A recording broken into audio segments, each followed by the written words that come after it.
Now, I request you, Honorable Madam Sonia Gandhi ji, to deliver a speech.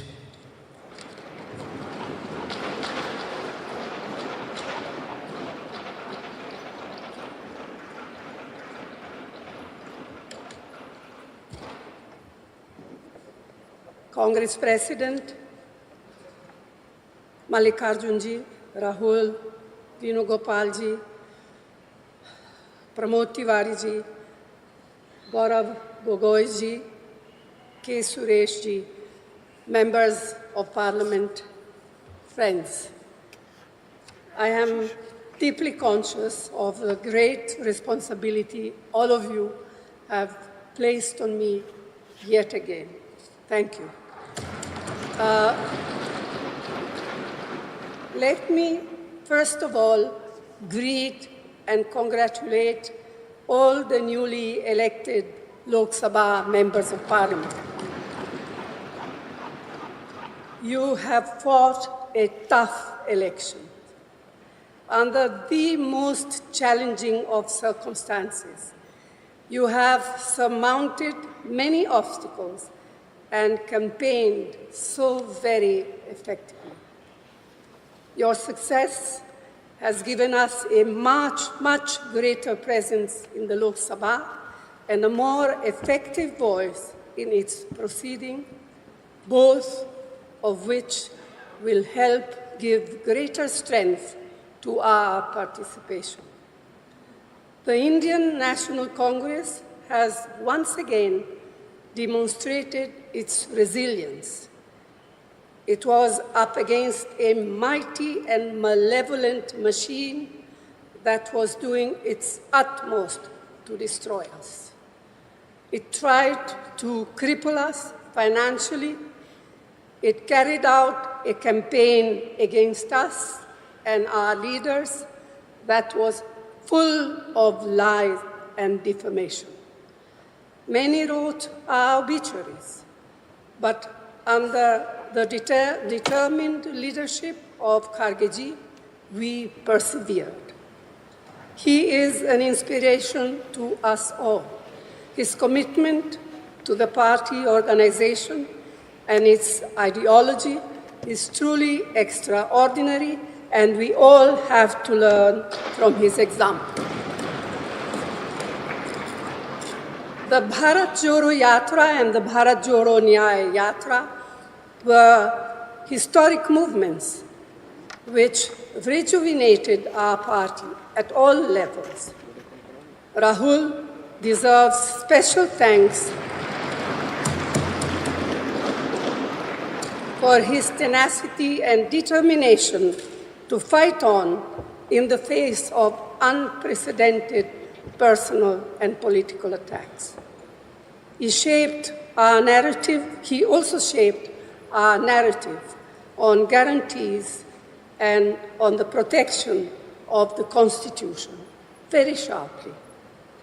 And it is my personal belief that the constant upholding of the importance of our Constitution during our campaigns by Rahul ji, Kharge ji, and all of you is that which compelled the Prime Minister yesterday to bow down literally to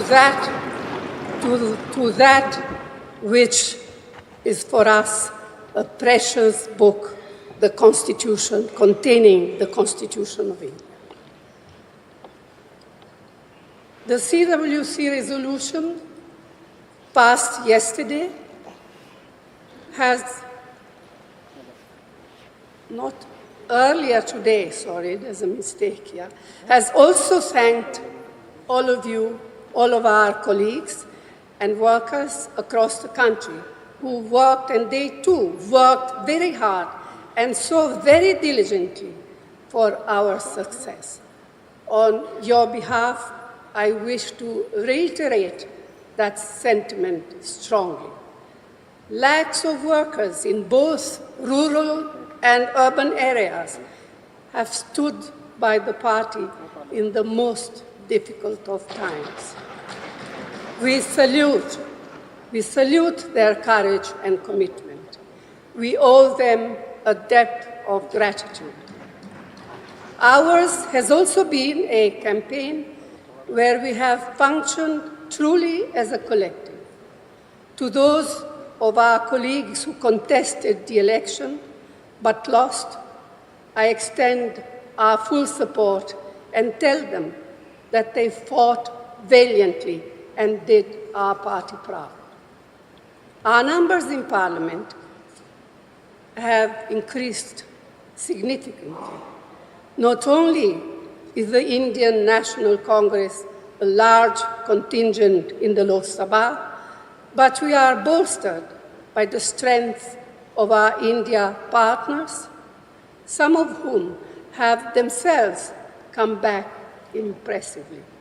Yet, as we celebrate our recovery, we must also reflect what we need to do to improve our position in states where our performance has been far below our expectation. The Congress President spoke about this earlier in the day at the CWC, and I wish to reinforce his plea. The Prime Minister, who sought the mandate solely in his name to the exclusion of both his party and its allies, has suffered a political and worse, a moral defeat. In reality, he has lost the mandate he sought and thereby lost the right to leadership as well. Yet, far from taking responsibility for failure, he intends to get himself sworn in again tomorrow. We do not expect him to change the substance and style of his governance, nor take cognizance of the will of the people. That is why, as members of CPP, we have a special obligation to be watchful, vigilant, and proactive in holding him and his new NDA government accountable. No longer can and should Parliament be bulldozed like it has been for a decade now. No longer will the writ of the ruling establishment be permitted to disrupt Parliament whimsically, mistreat members, or push through legislation without due and proper consideration and debate. No longer can and should parliamentary committees be ignored or bypassed like they have been since 2014. No longer will Parliament be muzzled and stifled as it has been over the past 10 years. We have challenging times ahead. We have to be alert, prevent any attempt to increase polarization and erosion of secular and democratic values. So this is a renewed opportunity for us as a party that established parliamentary democracy in our country to bring parliamentary politics back on track to where they legitimately belong. In this election, the people have voted decisively to reject the politics of divisiveness and authoritarianism. They have voted to strengthen parliamentary politics and safeguard our Constitution. They have voted for the agenda of economic and social justice. That indeed should continue to be our objective and guide. Friends, this is a very emotional moment for me, for us all, especially the newly elected members of Parliament. All I have to say is that I have received so much love and affection from you.